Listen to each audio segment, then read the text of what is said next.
لیکن جنرل باجوہ کو سیاسی ڈرامے کے بعد 2019 میں 3 سال کی اضافی مدت دی گئی۔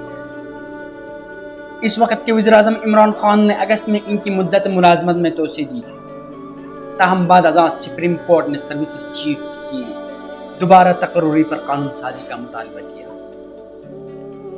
پارلیمنٹ نے جنوری 2020 میں تعمیل کی وزیر اعظم کو اپنی صوابدید پر سروسز چیفز کی مدت میں توسیع کرنے کی اجازت دی، تاہم قانون سازی میں 64 سال کی عمر مقرر کی گئی، جس میں کسی سروس چیف کو ریٹائر ہونا ضروری ہے۔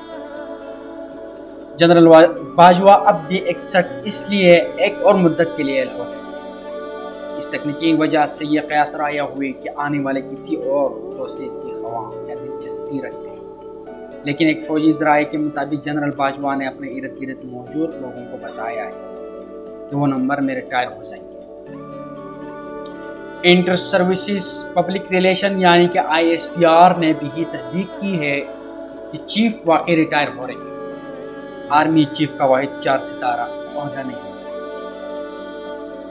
جو نومبر میں خالی ہو جائیں گے۔ ناظرین، chairman joint chiefs of staff committee CJCSS general Nadeem Raza بھی اسی وقت ریٹائر ہو جائیں گے۔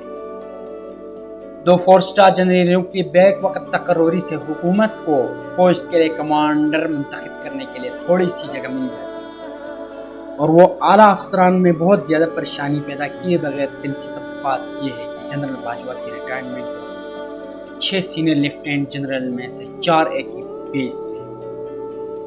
اسلاٹ کی سینئرٹی کا تعین تکنیکی بنیادوں پر کیا جاتا ہے، یعنی PMA میں ان کی تربیتی ٹیموں سے انہیں تفویض کردہ PA نمبر کے ذریعے اور نئے CJCS C اور COS کے انتخاب کے وقت اس کا نتیجہ ہو سکتا ہے۔ دیگر 2 میں سے ایک تقریباً پوری لاٹ سے سینئر ہے، جبکہ دوسرا نسبتاً جونیئر ہے، لیفٹیننٹ جنرل عاصم منیر۔ اس وقت جب اگلے CJCSC اور COAS کی تقرری کا فیصلہ کیا جائے گا، لیفٹیننٹ جنرل عاصم منیر لاٹ میں سب سے سینئر ہوں۔ اگرچہ ستمبر 2018 میں 2 ستارہ جنرل کے عہدے پر ترقی دی گئی تھی، لیکن انہوں نے 2 ماہ بعد 4 سنبھالا۔ نتیجے کے طور پر لیفٹیننٹ جنرل کے طور پر ان کا 4 سالہ دور 27 نومبر کو ختم ہو جائے گا۔ اسی وقت جب موجودہ CJCSC اور COS اپنی فوج کی وردی اتار رہے ہوں گے، چونکہ 2 4 سٹار جنرلز کی تقرری کے لیے سفارشات اور فیصلے کچھ دیر پہلے کیے جائیں، اس لیے یہ فیصلہ جنرل باجوہ کو کرنا ہے کہ آیا ان کا نام شامل کیا جانا ہے یا نہیں، اور حتمی فیصلہ وزیر اعظم کو کرنا ہے۔ وہ ایک بہترین افسر ہے، لیکن اس میں شامل تکنیکی خصوصیات کی وجہ سے وہ محاورہ ڈاک باس بھی رہ سکتے ہیں۔ لیفٹیننٹ جنرل منیر منگلا میں officer training school OTS programme کے ذریعے سروس میں داخل ہوئے اور فرنٹیئر فورس ریجمنٹ میں کمیشن حاصل کیا۔ وہ اس وقت سے موجودہ COS کے قریبی ساتھی رہے، جب سے انہوں نے جنرل باجوہ کی ماتحت بریگیڈیئر کے طور پر فورس کمانڈ ناردرن ایریاز میں فوجوں کی کمانڈ کی تھی، جو اس وقت کمانڈر ایکس کور تھے۔ بعد ازاں انہیں 2017 کے اوائل میں DJ ملٹری انٹیلیجنس مقرر کیا گیا، اور اگلے سال اکتوبر میں ISI کا سربراہ بنا دیا گیا۔ تاہم اعلیٰ انٹیلیجنس افسر کے طور پر ان کا عہدہ اب تک سب سے مختصر ترین رہا، کیونکہ اس وقت کے وزیر اعظم اسلامی جمہوریہ پاکستان جناب عمران خان کے اصرار پر انہیں 8 ماہ کے اندر لیفٹیننٹ جنرل فیض حمید نے تبدیل کر دیا تھا۔ وہ کوارٹر ماسٹر جنرل کے طور پر GHQ منتقل ہونے سے پہلے گجرانوالہ کور کمانڈر کے طور پر تعینات کیا گیا تھا۔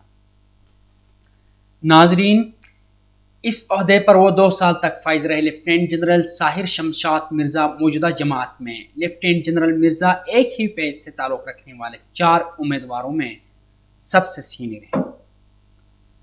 جی تو ناظرین اکرامی، اس کا تعلق سندھ ریجمنٹ سے ہے، وہیں پرینٹ یونٹ جو سبکدوش ہونے والی CJCSC جنرل ندیم رضا ہے، ان کا فوج میں شاندار کیریئر رہا ہے، خاص طور پر گزشتہ 7 سالوں کے دوران اعلیٰ قیادت کے عہدوں پر۔ Lieutenant general Mirza general Raheel Sharif کے آخری 2 سالوں کے دوران director general military operation DGMO کے طور پر نمایاں ہوئے۔ اس کردار میں وہ GHQ میں جنرل شریف کی کور ٹیم کا حصہ تھے، جس نے شمالی وزیرستان میں تحریک طالبان پاکستان یعنی TTP اور دیگر عسکریت پسندوں کے خلاف فوجی آپریشن کی نگرانی کی۔ اس کے علاوہ 4 فرقی رابطہ گروپ QCG میں قریبی طور پر شامل تھا۔ ناظرین گرامی، جس نے پاکستان، چین، افغانستان اور امریکہ پر مشتمل انٹرا افغان مذاکرات کی ثالثی کی۔ اس کے علاوہ 3 اسٹار رینک پر ترقی کے بعد انہیں چیف آف جنرل اسٹاف مقرر کیا گیا، جس نے مؤثر طریقے سے انہیں فوج میں COS کے بعد دوسرا طاقتور ترین شخص بنا دیا۔ ناظرین، اس کردار میں وہ قومی سلامتی اور خارجہ امور سے متعلق اہم فیصلہ سازی میں قریبی سے مصروف تھے۔ انہوں نے 2021 میں چینی وزیر خارجہ وانگ یی کے ساتھ اسٹریٹج مذاکرات میں سابق وزیر خارجہ جناب شاہ محمود قریشی کے ساتھ بھی شمولیت اختیار کی۔ اکتوبر 2021 میں انہیں کور کمانڈر راولپنڈی کے طور پر تعینات کیا گیا تاکہ وہ آپریشنل تجربہ حاصل کر سکیں اور اعلیٰ عہدوں پر غور کرنے کے لیے اہل بن سکے۔ ایک فوجی ذرائع نے اپنے پروفائل پر تبصرہ کرتے ہوئے کہا کہ وہ COAS اور CJCSC کے 2 عہدوں میں سے کسی ایک کے لیے واضح طور پر آگے ہیں۔ لیفٹیننٹ جنرل اظہر عباس لیفٹیننٹ جنرل عباس موجودہ پیتلوں میں ہندوستانی معاملات میں سب سے زیادہ تجربہ کار ہیں۔ فی الحال وہ chief of general staff CJS ہے، جو GHQ میں آپریشنز اور انٹیلیجنس ڈائریکٹوریٹ دونوں کی براہ راست نگرانی کے ساتھ فوج کو مؤثر طریقے سے چلا رہے ہیں۔ اس سے پہلے انہوں نے راولپنڈی میں مقیم لیکن کشمیر پر مبنی اور سیاسی طور پر MX کور کی کمانڈ کی، جس سے ظاہر ہوتا ہے کہ انہیں موجودہ آرمی چیف کا مکمل اعتماد حاصل ہے۔ کمانڈر ایکس کور کے طور پر ان کے دور میں بھی ہندوستانی اور پاکستانی فوجوں کے درمیان LOC کے ساتھ 2003 کی جنگ بندی معاہدے کا احترام کرنے پر اتفاق ہوا تھا، اور یہ لیفٹیننٹ جنرل عباس کا کام تھا کہ وہ اس کی تعمیل کو یقینی بنائیں۔ اس سے قبل لیفٹیننٹ جنرل عباس انفینٹری اسکول کوئٹہ کے کمانڈنٹ کے طور پر خدمات انجام دے چکے ہیں۔ وہ سابق army chief general Raheel Sharif کے پرسنل اسٹاف آفیسر تھے، ایک ایسا عہدہ جس نے انہیں اعلیٰ ترین سطح پر فیصلہ سازی کے عمل کا ایک نظریہ دیا تھا۔ اس دور نے انہیں مسلم لیگ نون کی قیادت کے ساتھ ساتھ دوست ممالک کی اعلیٰ قیادت سے بھی بات چیت کرنے کے قابل بنایا۔ اس کے بعد انہوں نے مری میں قائم 12ویں انفینٹری ڈویژن کی کمانڈ کی، جہاں سے وہ آزاد جموں و کشمیر کے ذمہ دار تھے۔ Lieutenant general Noman Mahmood Baloch regiment سے تعلق رکھنے والے لیفٹیننٹ جنرل محمود اس وقت نیشنل ڈیفنس یونیورسٹی کے صدر ہیں۔ وہ command and staff college Quetta میں چیف انسٹرکٹر کے طور پر بھی وسیع تجربہ رکھتے ہیں۔ ناظرین، انہوں نے شمالی وزیرستان میں قائم انفینٹری ڈویژن کی کمانڈ کی ہے۔ وہاں سے انہیں ISI میں ڈائریکٹر جنرل تجزیہ کے طور پر تعینات کیا گیا، جس نے قومی سلامتی کے نقطہ نظر سے خارجہ پالیسی کے تجزیے میں اہم کردار ادا کیا۔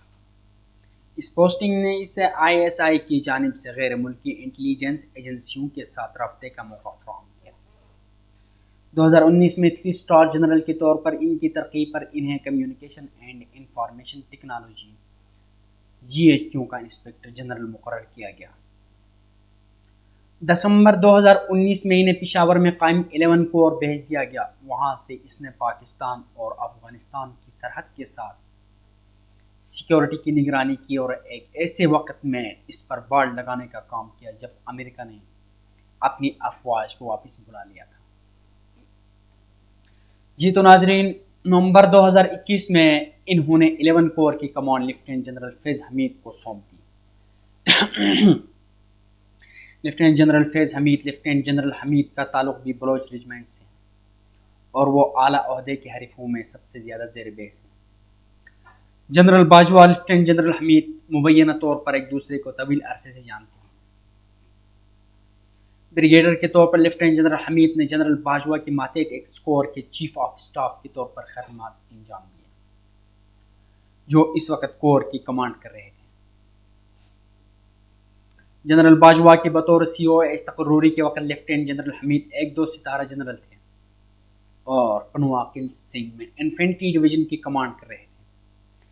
آرمی چیف کے طور پر ترقی کے فوراً بعد جنرل باجوہ نے انہیں ISI میں ڈائریکٹر جنرل کاؤنٹر انٹیلیجنس کے طور پر تعینات کیا، جہاں وہ نہ صرف داخلی سلامتی بلکہ سیاسی امور کے بھی ذمہ دار تھے۔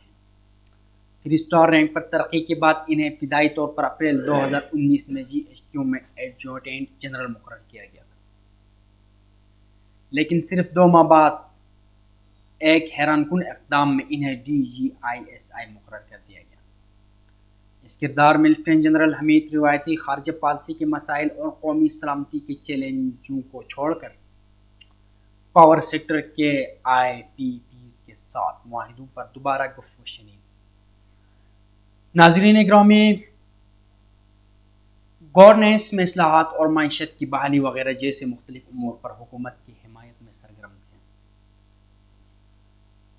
حالات حاضرہ ISI کے سربراہ کے طور پر اپنے عہدے کے آخری مرحلے میں وہ عمران خان اور COAS کے درمیان تنازع کا ایک مرکز بن گئی، کیونکہ بعد میں انہیں پشاور کور کے کمانڈر کے طور پر تعینات کرنے کا فیصلہ کیا تھا اور سابقہ ان کو فارغ کرنے پر راضی نہیں تھے۔ بالآخر انہیں پشاور میں تعینات کر دیا گیا، جہاں اس نے بہاولپور کور میں منتقل ہونے والے قبل 1 سال سے بھی کم عرصے تک خدمات انجام دی۔ کچھ سیاسی پنڈتوں کا کہنا ہے کہ گزشتہ حکومت کے دور میں ISI کے سربراہ کے طور پر ان کے کردار کی بہت زیادہ تشہیر کی وجہ سے مسلم لیگ نون کی قیادت کے لیے انہیں اگلے COS کے عہدے کے لیے غور کرنا مشکل اگر ناممکن نہیں تو ہو سکتا ہے۔ لیفٹیننٹ جنرل محمد عامر لیفٹیننٹ جنرل عامر کا تعلق 8 ریجمنٹ سے اور وہ اس وقت گجرانوالہ میں 30 کور کی کمانڈ کر رہے ہیں۔ انہیں جنرل باجوہ کا قریبی ساتھی سمجھا جاتا ہے۔ اس سے قبل وہ GHQ میں ایڈجوٹنٹ جنرل تھے۔ ناظرین گرامی، بطور میجر جنرل انہوں نے 2017-18 تک لاہور میں تعینات 10 انفینٹری ڈویژن کی کمانڈ کی۔ انہوں نے COAS سیکریٹریٹ میں ڈائریکٹر جنرل اسٹاف ڈیوٹیز کے طور پر بھی خدمات انجام دی۔ انہیں GHQ اور کمانڈ دونوں عہدوں پر کافی تجربہ حاصل ہے۔ اس سے پہلے وہ 2011-13 تک اس وقت کے صدر آصف زرداری کے ملٹری سیکرٹری تھے۔ ان کے کیریئر کی رفتار نے انہیں آج کے سیاسی فیصلہ سازوں کے ساتھ قریبی رابطہ میں لایا ہے۔